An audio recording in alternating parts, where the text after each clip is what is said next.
Third Degree Net Podcast. Third Degree, the Third Degree Net Podcast. Third Degree. The Third Degree Net Podcast. Third Degree, the podcast, is brought to you by Soccer 90. Soccer 90 is your source for all FC Dallas, U.S. national team, and anything international club gear. Everything from jerseys to scarves to tees and more. And all Third Degree listeners receive 25% off on all that gear when you buy it and use the code Third Degree at checkout at soccer90.com. Well, hello there, FC Dallas Curious fan. Welcome to another episode of Third Degree, the podcast. I believe this one is titled episode number 140. Hi, I'm Peter. I know he's full of jolly good cheer. Dan Crooke. Hi, Dan. I say, old chap, what in the name of Greek buggery was that voice all about? Pip, pip, cheerio. Just wanted to do something different. I'm tired of reading it the same way every time. Maybe it was entertaining. Yeah. I'll do it in Robot Peter voice next time. How about that? At the end of the pod. We'll tease that. That's a treat. And the closest thing we got to a soccer Santa in these parts, the editor and founder of thirddegree.net, Buzz Carrick. Come in, Buzz. Domo arigato, Mr. Roboto. That's better than Jimmy Buffett lyrics. Yeah, you were going to do a robot voice. I was just setting you up. I know. Yeah, I think that's a good callback. I like that. That. All right, so here we are. I can't believe it. On the heels of the second worst season in club history, you'd think we would avoid talking about anything having to do with the club and just huddle up into a warm ball in front of a fire and watch reruns of Friends or something. But no, here we are talking about, because we got so much to discuss about the club we love, FC Dallas. And with all the things going on, I'm going to use my best instincts as a broadcaster, and I guess now podcaster, and go with the topic du jour, which is the fate of Pepi, which is a high-toned talking point around social media and other parts these days. And it does appear, by all reporting, that Dan Hunt has decided to bring a knife to a gunfight in terms of talking to the media to make his case. And while I think he's just blowing hot air and has actually no realistic belief in his heart that Pepi's playing here in 2022, Buzz, based on some of the comments I've seen you made in your Discord and on Twitter, I believe that when Dan is making his case that Pepi will be here next year, you think he's being genuine. I genuinely think that he genuinely thinks that they have a shot to keep Pepi. I definitely do. It's not just the language. It's the couple of times that it has been a media available interview, like the press conference for the coach hire, for an example. When you hear his voice, to me, I've heard his voice enough. To me, he sounds like he genuinely believes it. He doesn't sound like a guy that is fibbing, or knows that is like speaking out of his cuff or something, in the sense that he probably understands that the odds are long, but I think he genuinely is hopeful and genuinely is planning for the guy to be here. Pepi did sign a deal through 2026. They don't have to sell him if they don't want to. Now, it doesn't make a lot of business sense to not sell him eventually. I think the question is just when. This club, it would really benefit the club to keep Pepi for one more year. And the thing that I did the other day that maybe you're referring to is I looked up the exact date they announced the deal, and it was 3 days after he scored that hat trick. And since that hat trick, Pepi scored 4 goals. So when Pepi signed that deal, it was all about, I'm so happy for the club to give me a chance. I'm so happy this new deal is awesome. I'm so excited to play for this team and prove that I'm the man and all that stuff. And now 4 goals later, it's sell me or else. So I don't know that Pepi necessarily is I got to get out of here. I think all this stuff is coming from his agents. And so I'm not convinced that they're the superstars of international transfer that Dan Hunt is also not. So it's going to be a car wreck for the next, 3 or 4 months while we wait and see what happens. I mean, the window doesn't even open until January. So, it'll be fascinating to watch from the outside. That's for sure. Dan, I'm going to guess that you find all of this highly amusing. Yeah, I'd really love to know where Pepi's family found this agent, because I would have done it for $10 less, not creamed my pants in public and tried to hold Dan Hunt to ransom. Okay, well, I also have a massive list of 0 clients.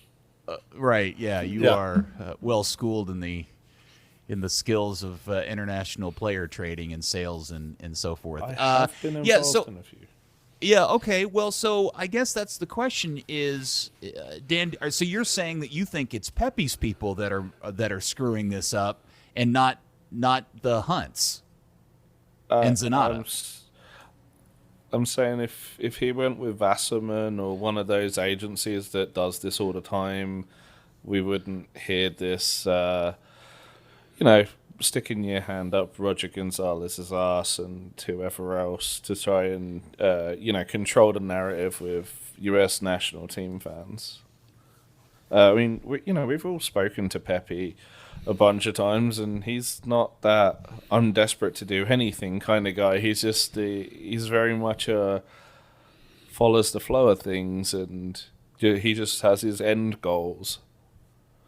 It doesn't sound like him or his family from the times that they've been involved in anything publicly.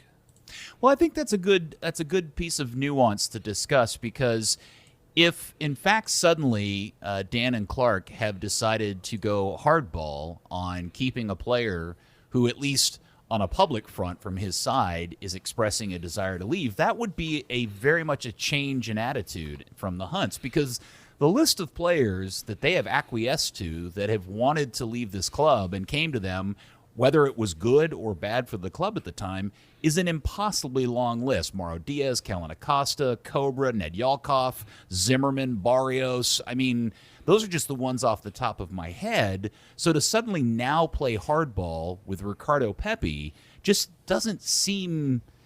It just doesn't. It just seems completely out of line with how they typically do business. So maybe this is just a function of Pepi's people. I'm doing air quotes, thinking they're doing their job right. I think the motive's there for them to play hardball because you just came out the second worst season in team history.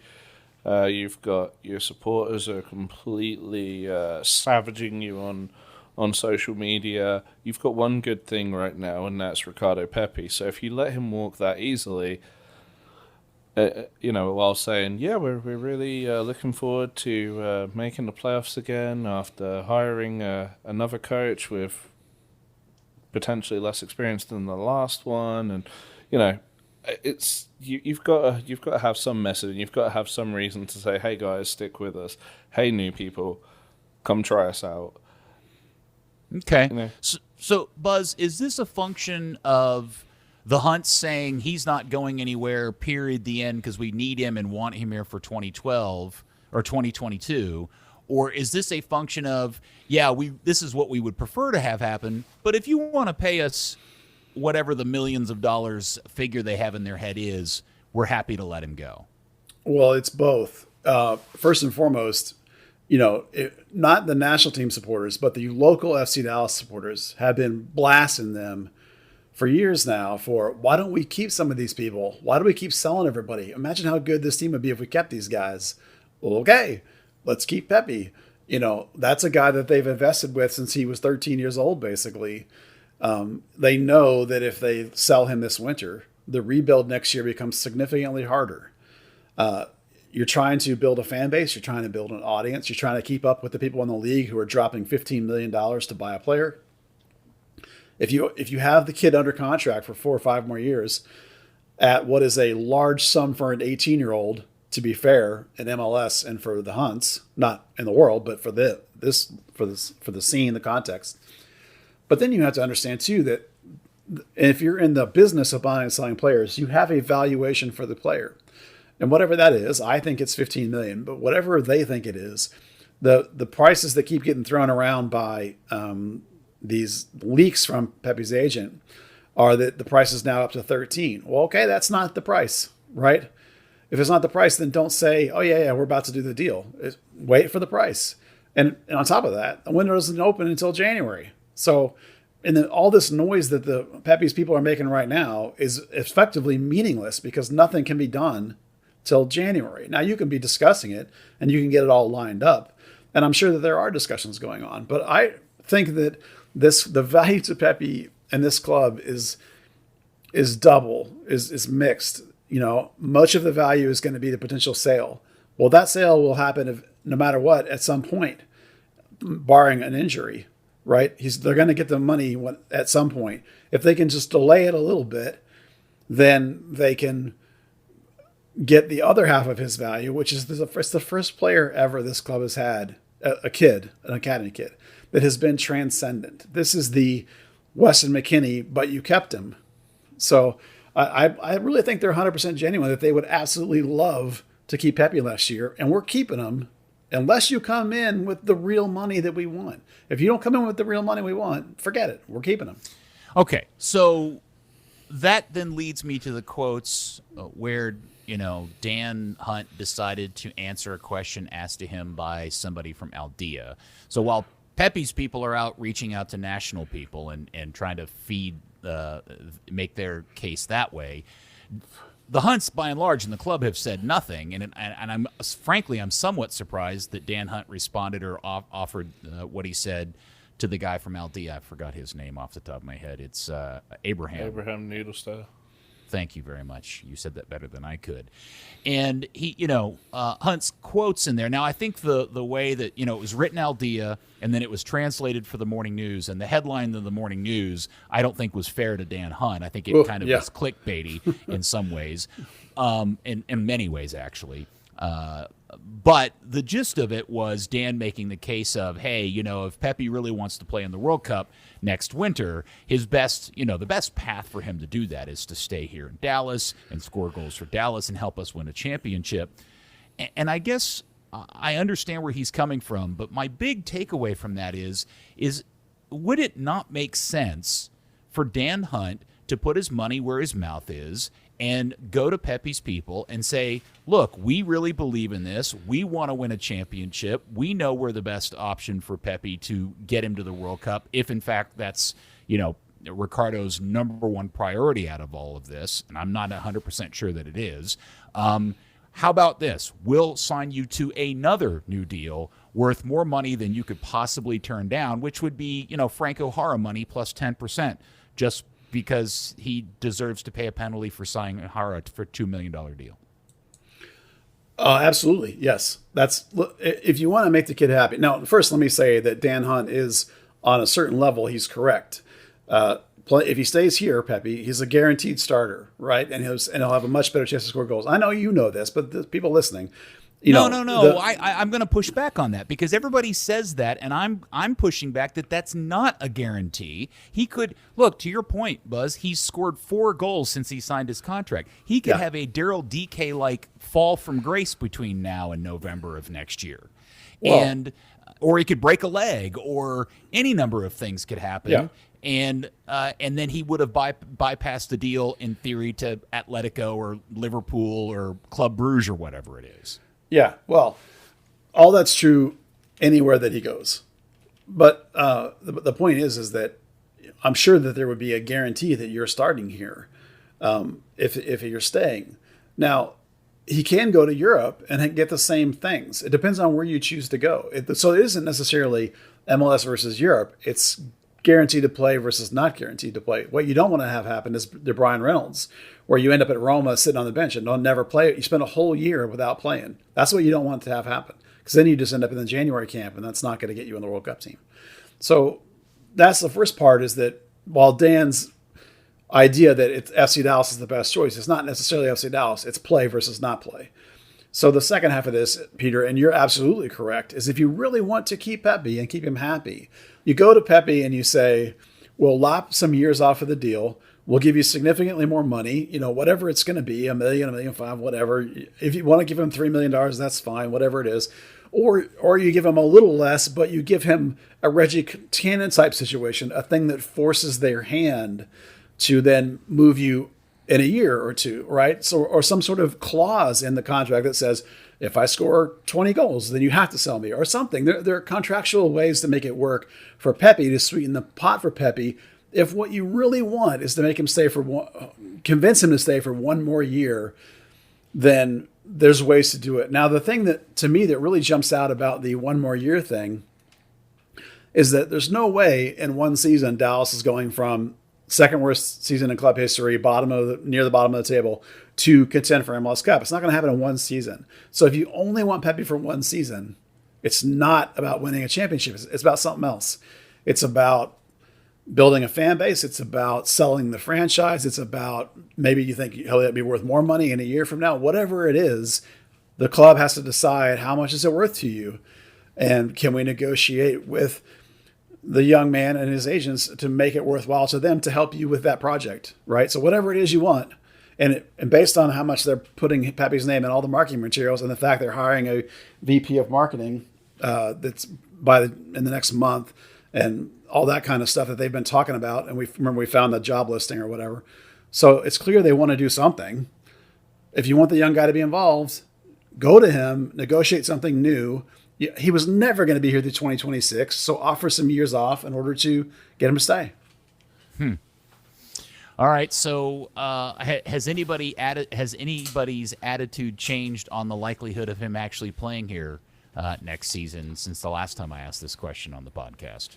But Dan, I'll ask you first.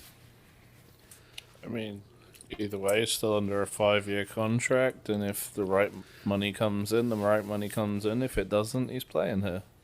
Okay, that is not an answer to the question I asked you, sir. That's I asked you, anything. has your opinion or attitude changed? Not theirs, yours. Do you think anything's changed with the verbiage that we've seen in the last week? No, I think their intentions have been a little more emboldened, I guess would be the way to put it. But I don't think anything...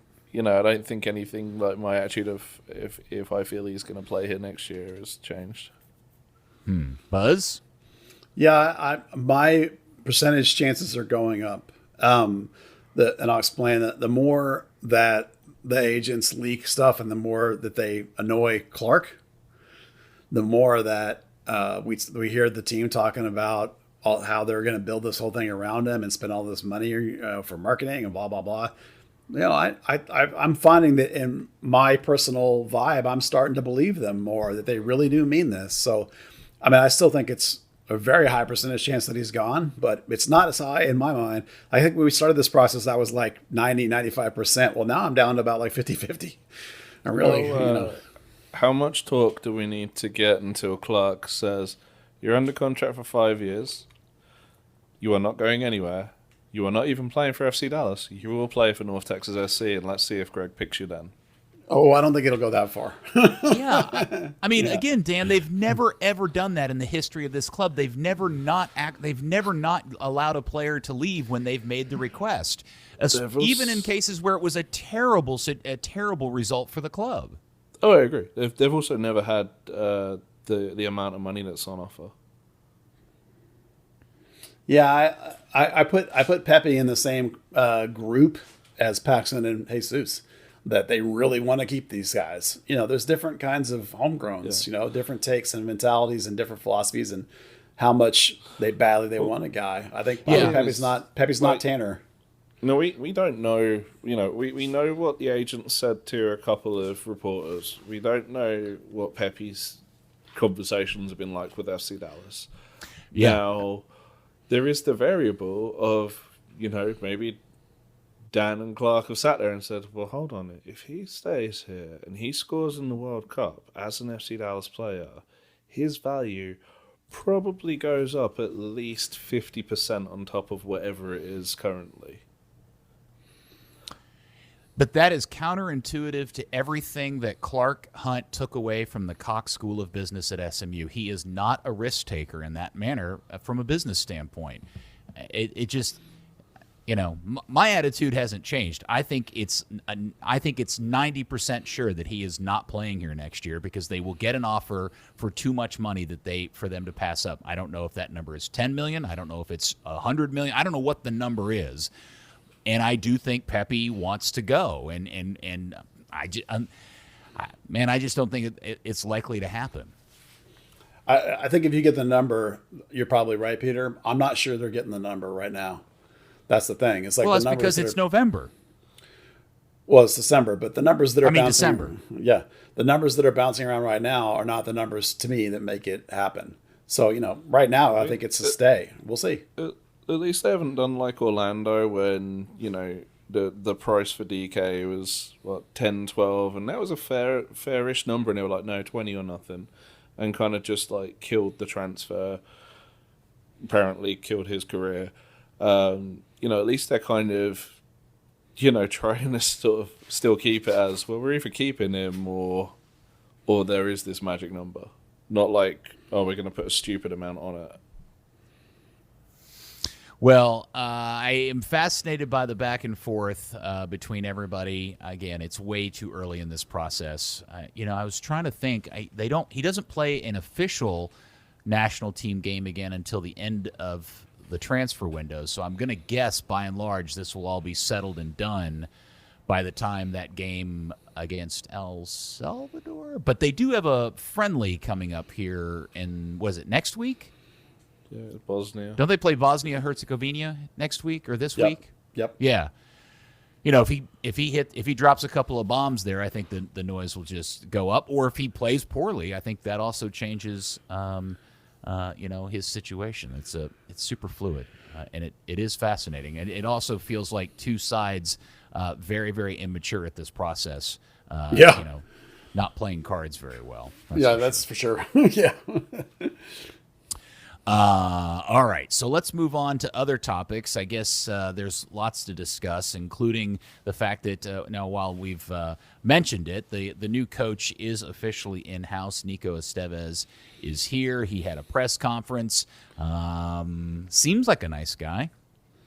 Yeah, he does seem genuine. I think it's funny that depending on who was talking at the press conference, his name is either Estevez or Estevez. I guess we'll have to find out which one it is. I thought I heard him say it Estevez. Yeah, he's got the accent above the second D, so it'd be Estevez. That's what I thought too. And then 3 or 4 people called him Estevez. So I was just thought that was they funny. also thought he was related to Charlie Sheen. Yeah, fair point. He seems genuine. It's definitely mostly bilingual. His English is ever so a little bit not perfect, but it's still plenty good and way better than my Spanish. By far, for sure. There was some fun takeaways from that press conference. The biggest one for me was something we've talked about, I think, before, was that when Zanata was talking about him, and he said that he just identified the guy and went and asked Greg for permission. So it's not like, they talked about all these 200 candidates or whatever that sent them all their resumes. Well, the guy they hired is the one guy that didn't send him a resume. They went after him. And so I can't help but think, since Andre said that he started the process the minute Lucci departed, in my mind, that means that he probably was calling about Andre right away and almost had the guy in mind, and that all this other stuff was just backups and smoke screens. I mean, I'm reading between the lines there, but it sure seems like Andre had an infatuation with the guy. And they really seemed super jazzed about this incredible resume and experience that's transcendent world awesome or something. He's got a fair amount of experience, but I don't think that it's transcendent by any means. I do like his resume well enough. But for me, it's a flip. That's weird. It's like the guy's outside the Hunt family and they went after him rather than letting him just be one of the people that applied. So those things are different, and those differences jump out to me, I suppose you look at his resume, and it's fascinating to me that the club has been putting out a bunch of materials in the last week, really trying to hammer home this track record of coaching experience. And, he has more experience than Lucci had when they hired Lucci, but it wasn't head coaching experience, at least not anything you could substantially point to at a top flight level. And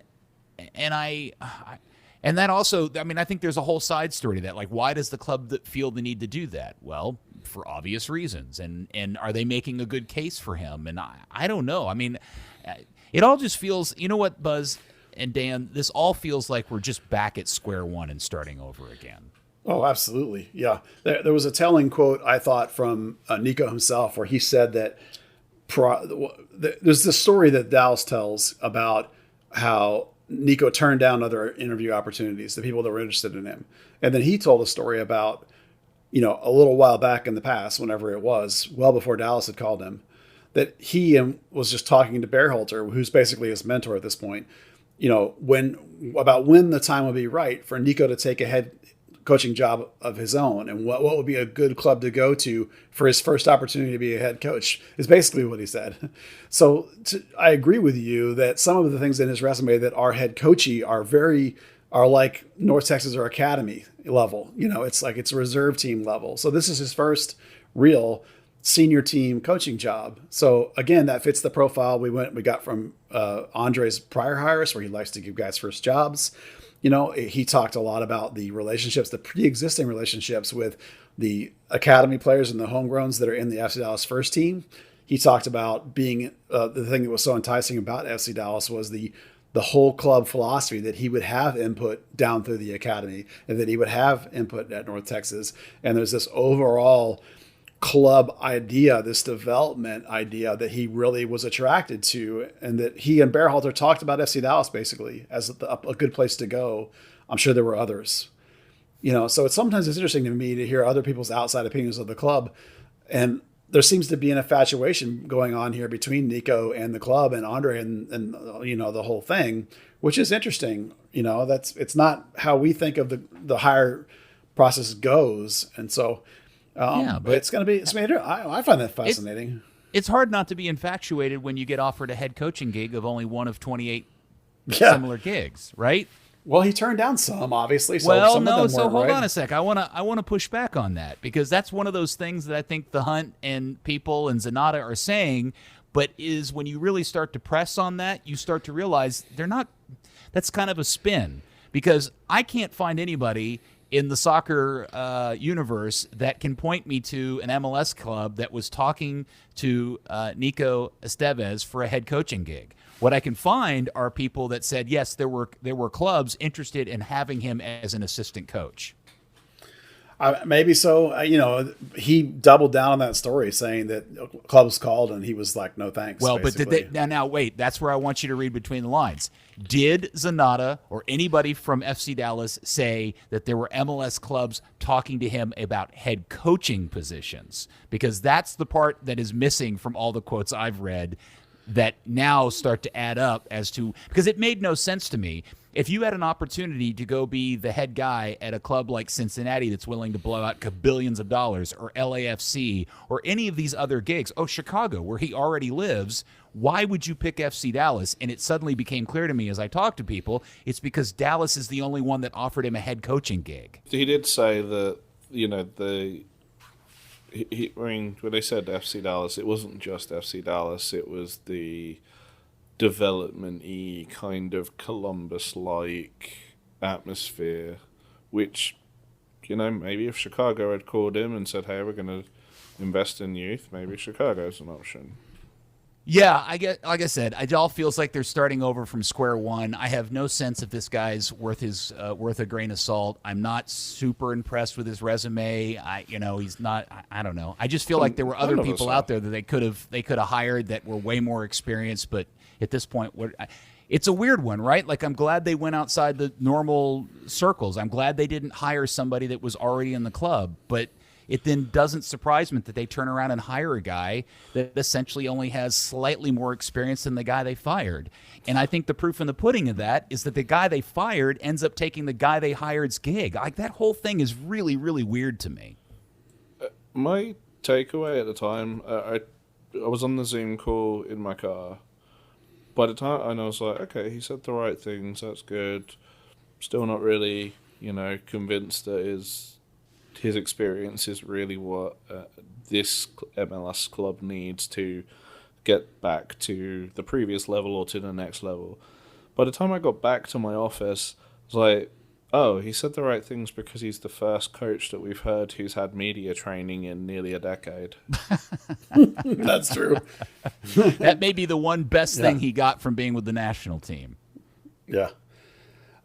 Peter, I agree with you. You're correct that it's we have no idea what we're getting here because we've never seen him head coach anything. It's interesting because it's outside the Clint family. It's interesting because the things he likes about FC Dallas are the things Lucci liked about FC Dallas. There's a lot of similarities in them in that way. We're going to have to wait and see how this one goes. There's not a lot of evidence that's like, oh yeah, this is an amazing hire. They've knocked it out of the park. We're only going to find out when we actually see the guy work. You have to never forget, I think, the context of how much this job pays, the troubles you're going to have with the Hunts. You're never going to get that big paycheck. You know what I mean? So while there are, of course, way better candidates out there, are they actually somebody that the Hunts could get is the thing. It's like, as much as we would have all loved Hugo Perez, it's like, would Hugo have taken this job? I don't think so. So it's like, who am I? I don't know. I don't know Hugo Perez. I'm just saying, like, the guys that have the resume, like if you're coming off the El Salvador national team job, you probably think, I'm going to move up to a better national team, or I'm going to move up to like a club that's got like a marquee, right? I'm not going to go to FC Dallas, which is like a job people take when they're an assistant looking for their first gig. So it's what you get here. Yeah, and then the other thing that came out of this was that I guess Ferruzzi has somehow worked himself back into a regular coaching role moving forward, or what? I was lost about all of that. So they said John Arnold asked if he would go back to his existing role, the director of soccer operations. Andre said he'd have a new role. Which Marco said repeatedly. He said he's not an office guy. He wants to be coaching, doing something on the training field. Every day he'd be out there just kind of itching to go and put his cleats on. So what I found was I was actually looking up what his title was because I couldn't remember. And his title on the FC Dallas website by that time had changed to Director of Methodology, which was Nico Estevez's original title at Columbus, which in theory would allow him to kind of go around all the youth teams and that, put his boots on, put his tracksuit on, and have a bit of fun coaching and coach some coaches and kind of make sure that the first team methods are followed throughout the entire club, which is kind of what he wants to do, right? To have that time on the practice field. Isn't that just director of coaches? It's the same thing. Yeah, it's just a different phrasing. Yeah, I predicted that if that's indeed the job they give him, that he will not stay here very long. No, because he said, I've never heard him say anything about leaving. Obviously when Oscar left, he stayed because he was like, I'm going to take over from Oscar. But before the last game of the season, he said, I want to be on a sideline, whether that's here or somewhere else. Yeah, that's what I think too, is that, they'll give him something because he's been here for so long, so he'll be able to, have a job and get paid. But without knowing anything about him, I haven't asked him about it yet. My gut instincts is that he'll immediately start looking for a job coaching somewhere, whether it's college or USL or, assistant with another team. That's pretty clear to me at this point. Has there been any noise about what they plan to do roster-wise? Or are they waiting for the season to end? Or, I guess the transfer window hasn't opened, so I guess there's not too much going on. But is there any sense from Nico himself that he has identified positions of need?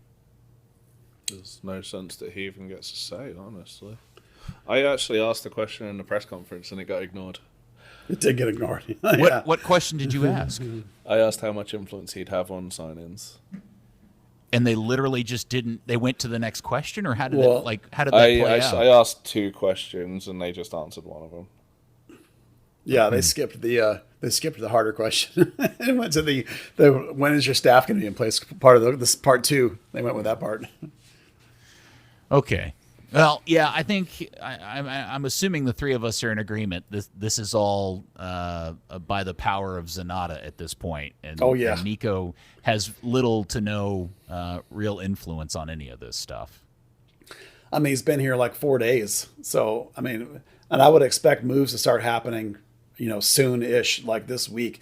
You basically have 2 weeks before Christmas break when we all know that everything shuts down in this country, from basically like a week before Christmas till New Year's. That's just how the world works. Mm-hmm. And then after that, you're going to have camps probably open that second week of January. So you literally have 3 weeks of business weeks before the season starts, I think, in order to get stuff done. So I would imagine that you're going to see player moves start next week, with the idea, and then probably a couple more after the start of the new year. And that really will be about it. They got a lot of work to do. They got to fill it depends on who you ask. On my list, they got to fill like 10 spots on the roster. And speaking of filling spots, I'm assuming is he getting any opportunity to hire his own staff, or is he stuck with all of the guys that were left over from Lucci's time here? Yeah, according to my sources, he definitely is looking at the local staff, some of the local staff. There's going to be some level of involvement with some of them. I don't know which ones yet. There also looks like there's going to be some from his previous experience. So it's looking like a mix. And something we're going to talk about later, there's actually some very specific information that answers that question. Okay. All right. Let's see. I'm trying to see in the famously crayon written notes here. Yeah. Anything else from the press conferences or this the turn on or the turn to Nico Estevez that we want to talk about? He talked a little bit about style, but he mentioned the national team, the way they play, which is this proactive attacking, possession to get goals, aggressive defense, which to me means press. And then he said some things about, he wants the fans to be both enjoy it and be proud of the way they play. A lot of it's the typical kind of things you say. The line that actually mattered was he said that players are the most important part, which is true. We talk about it all the time. It's players on the field. So he said he will have to adapt what he wants to do when he actually finds out what he has. Implication being that right now he has no idea what he has, and he has to get on the training field with them to find out, and then he'll adapt what he wants to do with that, which is a smart way to go about it. When you have a roster that's down the bottom of the league, you have to figure out what I got and go with try and figure out how you can win with it. So the style and the play and the tech and the tactics are going to be, I think, going to be fluid going into the year. We'll have to watch a lot of spring training games and spring training to try and figure out how he wants to play. Macro level, like the U.S. plays, but more importantly, what do I have the players to do that, and then we'll figure it out from there. Okay. Well, I suppose in the coming weeks we will learn a lot more about Nico Estevez and the plans going into 2022, and I guess we'll continue to suss out what's going on with Pepi. And then we also found out that North Texas is moving to MLS Next, which is essentially the thing that we all know. MLS Next Pro, which is what Buzz you've been talking about forever. Yep. Watching everybody freak out over that has been pretty entertaining between that and USL and whatever. Is there anything about that we needed to discuss? Well, the only thing that's really interesting is that between that league, it's going to have like 20-something teams in it this first year. And USL 1 is still around with like 10 teams. And NISA is still around. These are all Division 3 with however many teams they have. All of a sudden, there's like 45 Division 3 teams in this country. I'm not sure we have players for 45 Division 3 teams. So, North Texas cut down to they cut everybody down to 4 players. So once again, they're going to completely rebuild that roster like they do every year. We talked about the time frame that you get with North Texas is very, very short. I mean, there's some dudes that signed last year that got 2 months and they're done. The most you're going to get is 2 years. So they're at open tryouts again out there looking for players, and they're going to have to rebuild that thing again. Poor Quill has to rebuild his team every single year by himself, basically. So, it's going to be, as always, to me, that's a very fun process to watch from the outside. So finding players from unusual sources and the fact they cut down to so few players means that next year you might see both more players coming down from FC Dallas and more academy guys coming up. Although right now there's not very many academy guys that are ready for that level. So it's going to be fun. Are they still playing in Arlington next season? Yep. Yeah, one more year to go on that contract. I mean, after that, we'll see. But yeah, they got one more year. They've already announced that they are doing it, and they're putting out. I mean, no one is giving me even the least little bit of a sign that they're changing names to MLS2 or anything like that. I mean, FCD2 or anything like that. They're still North Texas and they're still playing it. They actually officially said that they're still playing over there at the casino name, Choctaw. Thank you, Choctaw. I have my wrong Indian tribe. Sorry. So they're staying put. Wait, is he? It's not Globe Life Field or Park anymore. No, it's Choctaw. Choctaw. They named it. The Rangers cut a deal. Who are the managers of the building? They cut a deal to sponsor it with one of their big sponsors. I don't know if you've been over to their ballpark. Choctaw's on the wall over there. So, and then I am seeing reports that you. Well, I guess there was some sort of another episode of Dan Hunt confronting the supporters groups. Confronting is a strong word. Yeah. Huh? Confronting is a strong word. That's not the right word. Reaching out his hand to try to have a conversation with the supporters groups to fix whatever's wrong. And I feel like this is at least the fourth episode of this since the club took over the team back in 2004. And I have you guys, do you know what happened in this in any way, shape, or form?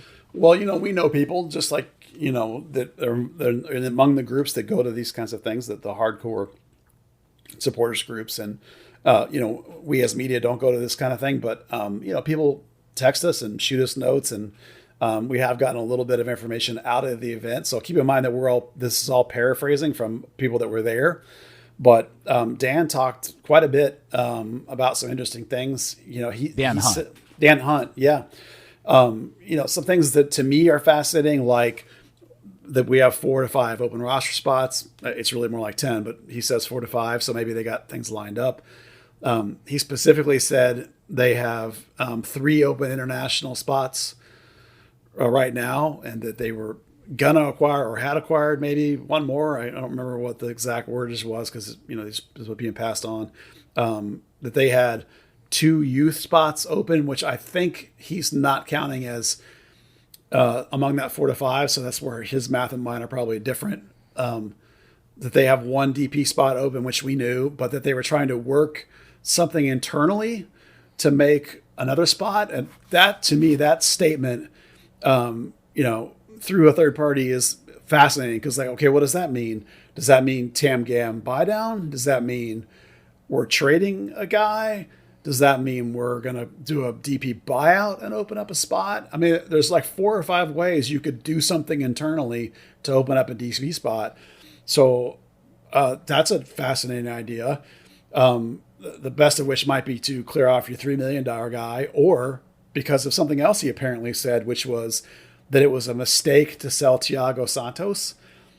Maybe there's a recognition. I mean, that to me is like, listen, we all think that. We've said that all year. Yeah, but for him to admit that is huge. Even if it's to your hardcore supporters, still you admitted that to people that will talk, right? Because those people in that room are going to talk. It's clearly because we're having that conversation. But to me, like, that's really telling that you admit that was a problem. Okay, maybe Facundo Quignon is an issue. Maybe that's a guy you're trying to figure out a way to get out of, and maybe that's a route you're going to improve that spot and get it back to a Grezzo type level. So just in terms of roster, like those 5 or 6 things are the bread and butter for me. I love that stuff, and it mostly lines up with what we knew, other than the idea of they're going to try and open up a DP spot, which is exciting. Why bother unless you're going to try and fill it? So that could be fun. See what happens with that. Was somebody going to say something? Sorry. No, I was pausing, waiting for you to jump in. Anything else? I mean, did they make any promises to fix the marketing? Did they? Sure. Like what else? Yeah, these are the things that are less fascinating to me, but apparently they, this comes back to the idea that they're going to hire this VP of marketing that's supposed to come in within the next month or two. He apparently promised to double or triple marketing budget, which comes back to keeping Pepi. It's now $15. Yeah, right. But he also talked a lot apparently about capital investment. Like they know there were conversations apparently about game day experience and concessions not being good enough, and needing shade for tailgating and for in the stands, and bathroom upgrades being needed. A lot of this stuff we've been hearing for years and years and years.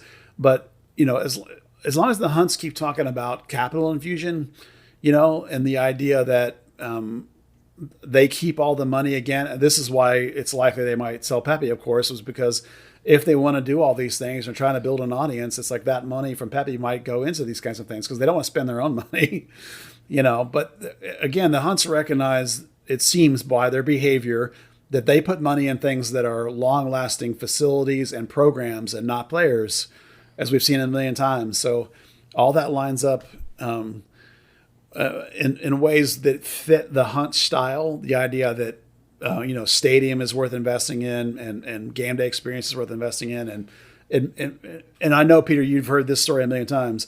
For them to sit there and tell the supporters once again that they've made mistakes and they're going to get it fixed, that's a story we've heard a million times. So I don't know that you believe it's going to change, but No, you hope it is, Well, I mean, there are people that are in charge. Everybody that takes charge of a supporters group always has the best intention. They are always the salt of the earth people, and they have nothing but they want the best for this club.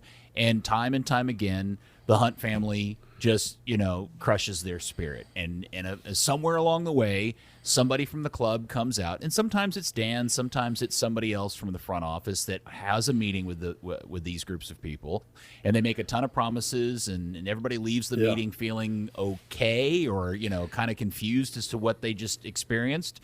And then nothing really changes, and I've seen this happen so many times in the last 25 years with this club, but specifically dating back to the South Lake situation, and I until I actually see it, I just tend to believe that it's just hot air, and that's why I feel bad for the people that go to this thing and express themselves and put themselves out there, because I just kind of know what's coming. Oh yeah, for sure. The only thing different was that somebody who's been around a little bit told me that he at least talked about supporters culture being like the most important thing in the building in terms of like selling people that it's fun and crazy and they want big supporters. And I feel like that's a tiny bit different, but I'm like you. It's like there's always been a lot of promise and suggestions, and then actual budgets get in the way, or the poor execution gets in the way. So I'm not optimistic that any of these promises about hi puppy.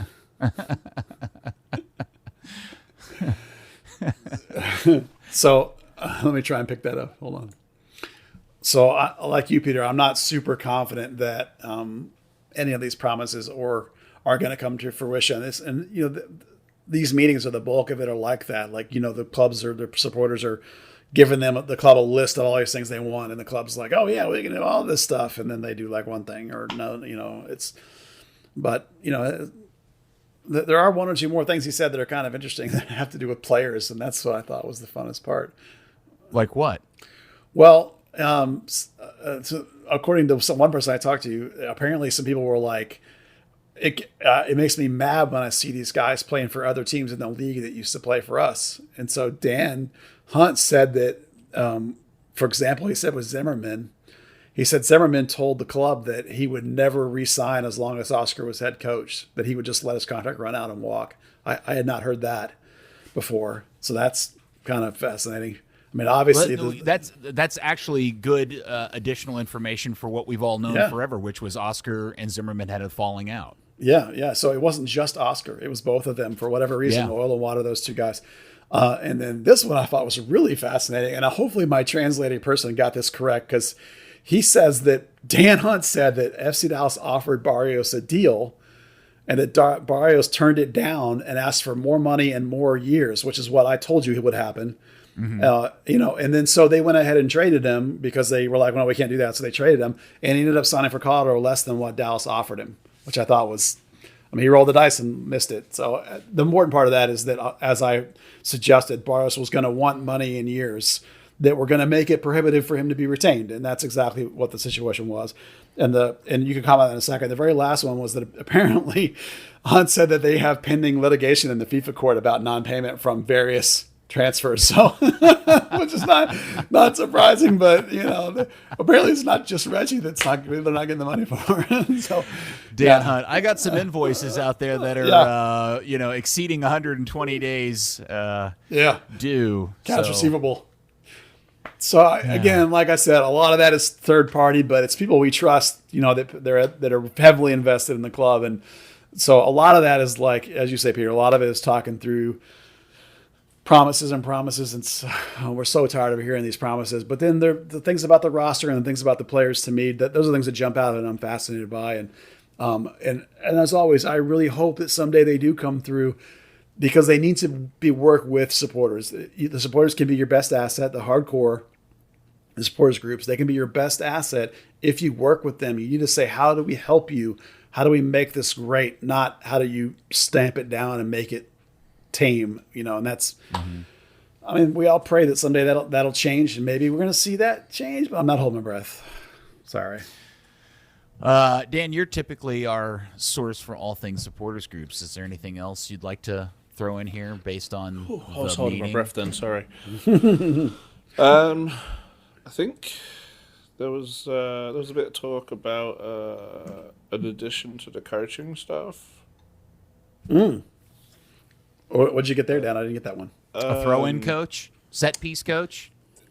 Someone said that Dan said Nico is bringing over a coach from La Liga, that they were finalizing the paperwork. Oh, just one? Well, there you go, Peter, in terms of your staff composition. Yeah. One guy from overseas, and we'll see. All right. Yeah.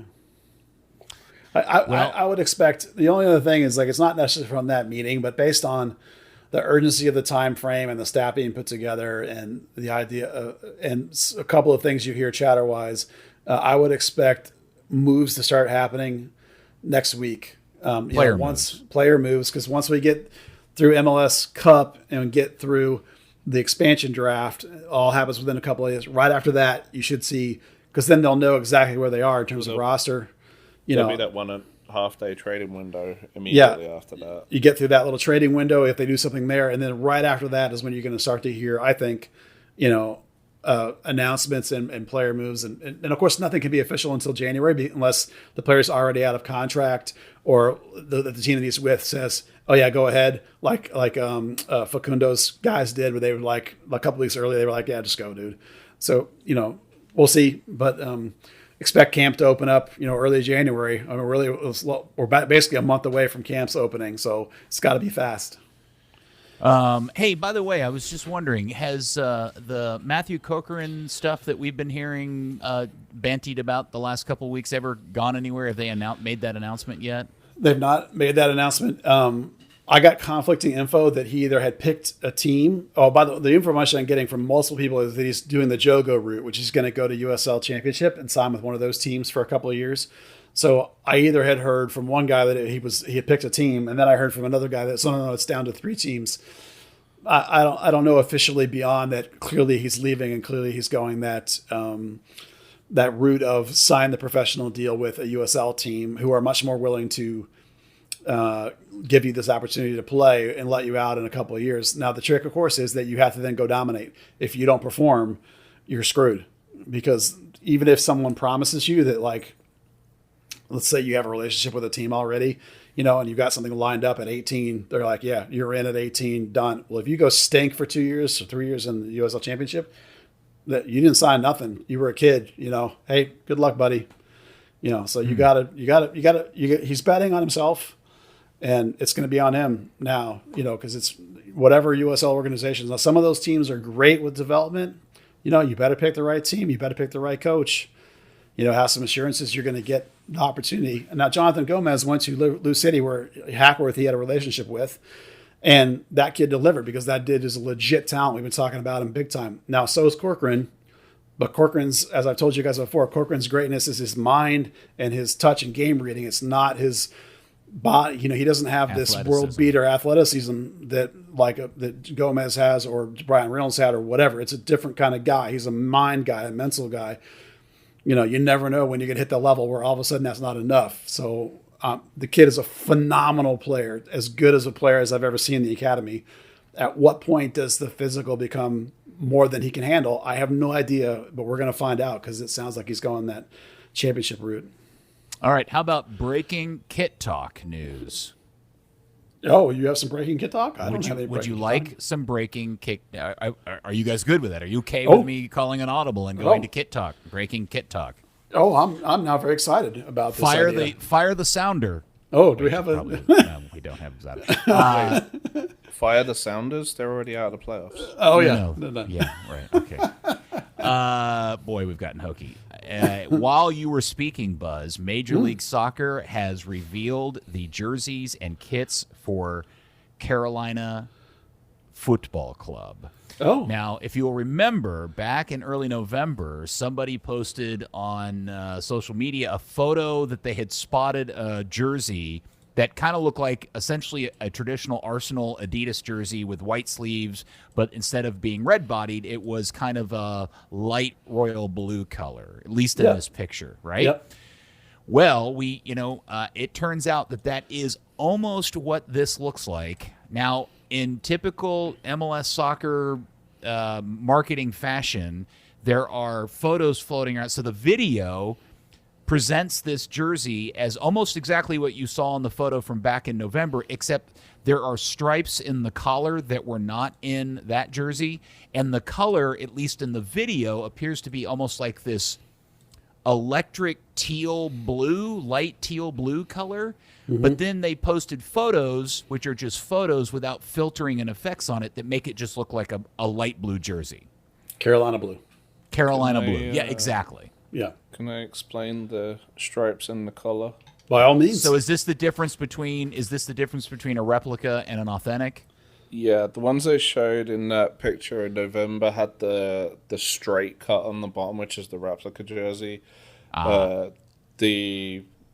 Adidas Authentics have that kind of weird tailored cut that gives you like a jersey that hangs 3 feet below your ass. So that's where you get the stripe collar. Okay. I will say I find the little secondary crest for the club that is in the nape of the jersey, it's somewhat unstable. Now, I did not know that the 3-letter abbreviation for Charlotte was CLT, but when you look at that very quickly, if you're a sophomore-minded person like me, you quickly giggle to yourself because you think it says something else. Do you remember that moment in Jay and Silent Bob Strike Back? When you know the moment, yeah. Yeah. But yeah. You get what I mean. Like, I'm the kid that wanted to go on the street signs and put a P in front of the markers that said that the town of Ennis was 13 miles away. So that's, you know where I'm coming from. Oh, the minute they announced that secondary logo, people started making that joke, and that was their trico. People started making that joke. I mean, it was like it's so obvious. I didn't say I was original, Buzz. No, I agree with you. Like if you just saw that now, your instantaneous reaction is the sophomore reaction. Dude, that's the reaction everybody had. It's pretty blatant. Yeah, it's hard not to make that reaction when everybody sees it. Yeah, it's bad. It's a bad combo. It's a bad choice. It is an odd choice. Okay, so when you see the video, the jersey is not actually electric aqua blue. It's a more traditional Carolina blue.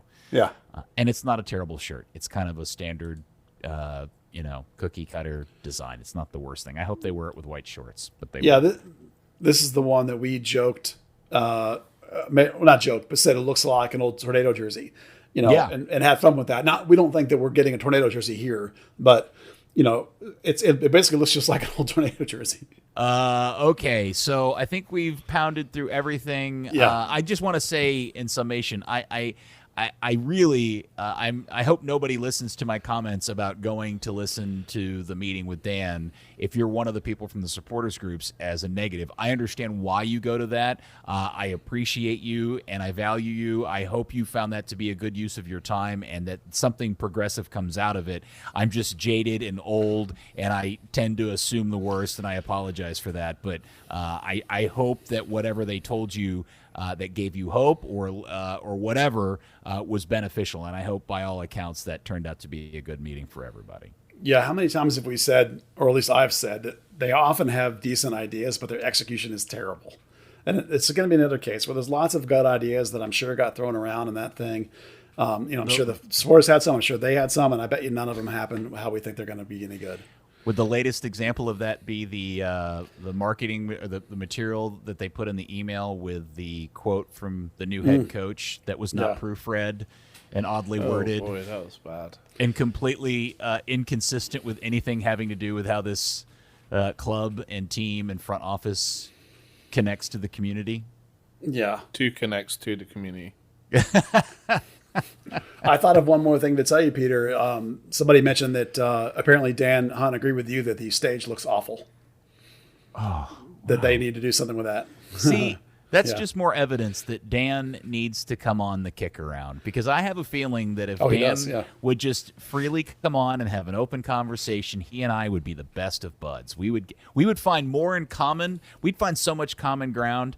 We'd be like pinky swear buddies, but for whatever reason, he'll take you to the Petroleum Club afterwards.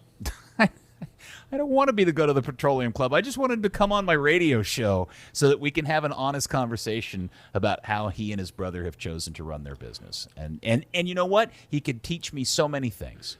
Because at the end of the day, it's like I was saying to somebody else the other day, I know why they have these sessions, but I also at the same time don't know why he puts himself through sitting in front of all those people who are going to do nothing but yell at him. But I also believe in my heart that he and his brother only know and expect all pro sports fans to be like Kansas City Chiefs sport fans, right? Yeah. That's what they grew up knowing. That's what they understand. That's what they believe in, and they just assume everybody else is going to be a fan like those diehard, always faithful, never turn their back, bitch about little Kansas City Chiefs fans. And that's what I think they expect. That's why I'm always surprised that he does this, because I think he's just setting himself up for getting yelled at for an hour and a half. I've come to believe over the years that he genuinely wants to do well by the club and by the fans. Again, it's just execution. It's like, I think that in his heart, he really wants to make everybody happy and make all the fans happy and build this great club. And it's just doesn't know how to do it. As you say, they're not, it's outside their comfort zone. It's not what they know how to do. They know how to run a football team, an NFL team, not a soccer team, and Dan's trying, I'm not saying he's very good at it, but, I think he genuinely wants to do well. I don't think he's an owner that doesn't care. I definitely think he cares. I mean, he's up in that office every day. It needs to be a lot better. Don't get me wrong. I'm not saying that. I'm just saying that the complaint I would not make is not heart and not caring. And I think that's why he does them, is he really wants people to like them and think they do good things, even though they don't. Okay. Anything else we need to speak about today on this episode of the podcast? No, there's not a whole lot going on in the winter from here through Christmas. So if we got anything else, let's save it, because that's a lot already. Yeah, sidekicks are still terrible. Oh, that's true. Oh, oy vey. All right, well, here we go. Third Degree, the podcast, is brought to you by Soccer 90. Soccer 90 is your source for all things FC Dallas, U.S. national team, and international club gear. Everything from jerseys, scarves, tees, and more. All Third Degree listeners receive 25% sign off all of their gear when you use the code Third Degree at checkout on soccer90.com. Dan, thank you for your time today, sir. Thank you, and thank you for remembering that, because after about 102 minutes or so, I didn't remember that you were going to do that. And did it fulfill all your greatest holiday wishes and dreams? And then some. Mission accomplished. And thank you, my friend Buzz. As always, enjoy doing this. And I'm sure, are we doing another one next week? Yeah, we'll do it every week. Yeah. We're gonna. By next week, we should have some coaching staff decided and probably some player moves decided to talk about. All right. Well, thank you, FC Dallas Curious Fan. We'll speak to you, as we said, next week on another episode of Third Degree, the podcast. More Robot Peter. Third Degree, the Third Degree Net Podcast. Third Degree, the Third Degree Net Podcast. Third Degree, the Third Third Degree Net Podcast. Third Degree Net Podcast.